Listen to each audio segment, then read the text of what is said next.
उसकी शादी हो जाती है कोयला फैक्ट्री में काम करने वाले कल्लू के साथ। शादी के बाद अचानक विभा चिल्लाती हुई सास के पास आती है। सासू माँ, अरे सासू माँ कहाँ है आप? ये तो धोखा है, धोखा दिया आप लोगों ने मुझे। इसे ससुर के चक्कर के बारे में पता चल गया। अरे तो उसमें तुझे क्यों धोखा मिला है? अरे नल में पानी नहीं आता, कपड़े कैसे कब धुलेंगे? अच्छा, तू पानी नहीं आ रहा उसकी बात कर रही है। तो आपने क्या सोचा? कुछ नहीं। अच्छा, तेरी माँ ने कहा था कि कपड़े धोने का शौक है तुझे, याद आया मुझे।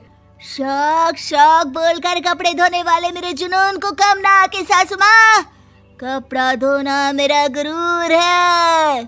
तभी पति भी वहाँ आ जाता है। अभी मैंने इसे सनी देओल की फिल्म दिखाई है, उसी के डायलॉग मार रही है माँ। अच्छा सुन, साफ साफ बता रही हूँ, पानी सुबह 4 से 6 और शाम को 10 से 12 आता है, समझी?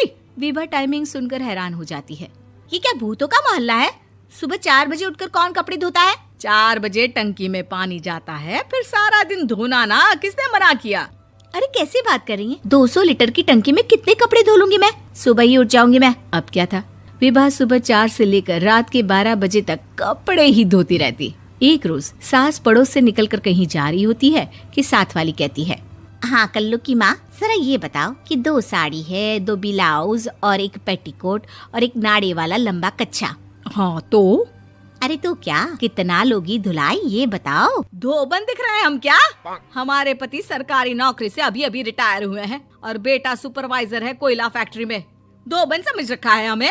हाय रे कल्लू की अम्मा, माफ कर दो, वो तो मोहल्ले में यही सब बता रहे थे कि तुमने बहू को कपड़ा धुलवाने के काम में लगा दिया है। सास को पड़ोसन की बात सुनकर गुस्सा आ जाता है। वो घर पहुंचती है जहां घर के बाहर ही इतने सारे कपड़े सूख रहे होते हैं जितने कि किसी धोबन के घर पर। अरे ओ कल्लू की दुल्हन, बाहर निकल। माँ जी यहीं आ जाओ, बाथरूम में चादर धो रहे हैं हम। अरे अभी हम धोते हैं, तुमको बाहर निकलो। ये आस पड़ोस वाले बोल रहे हैं कि हम बहू से कपड़े धुलवा कर उसे कपड़ा धोने वाली बना दिए हैं। अरे छोड़ो ना माँ जी, किन लोगों की बातों में आती हो? आस पास के लोगों का तो काम ही होता है कि वो किसी तरह सास बहू को लड़ा दे। बहू सारे घर के कपड़े धोती है, ये क्या कम है? बोलिए। सास को भी लग जाता है कि वो बहू का ये सनकीपन नहीं छुड़वा सकती, इससे अच्छा है कि खुद ही चुप हो जाए। एक रोज सास और बहू मंदिर जाते हैं, जहाँ सास की साड़ी वहाँ खड़ी भीख मांगने वाली से मिलती है। माँ जी क्या बात है, आपकी साड़ी उस भिखारन से कितनी मिल रही है ना? हाँ देखो तो, दोनों की साड़ी मिल रही है। क्या बात है कल्लू की अम्मा, तुम खुद को तो अफसर की बीवी बताती हो और ऐसी सिंपल सी प्लेन साड़ी पहनकर घूमती हो। सिंपल और प्लेन नहीं है ये साड़ी। तो क्या सोने के धागे से फूल बने हैं? कुछ भी सासू माँ, कुछ भी। हाँ बने थे इस साड़ी में सोने के धागे से फूल। मेरे पति लेकर आए थे मद्रास से स्पेशली मेरे लिए 10,000 की। ताहे भाई साहब इस भिखारन के लिए भी सेम टू सेम साड़ी लेकर आए होंगे 10,000 की।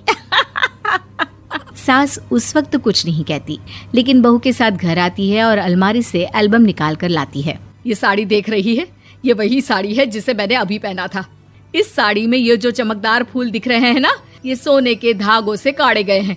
लेकिन तू लोकल वॉशिंग मशीन ब्रश से घिस कर सारे फूलों को निकाल कर साड़ी प्लेन कर दी। मुझे माफ कर दीजिए सासू माँ। और तो और, जब मैंने तुझे तेरी गलती के लिए कुछ नहीं कहा, लेकिन तूने तो सबके सामने मेरा मजाक ही बना दिया। क्यों? बहू को समझ में आ जाता है कि अब से उसका कपड़े धोना बंद।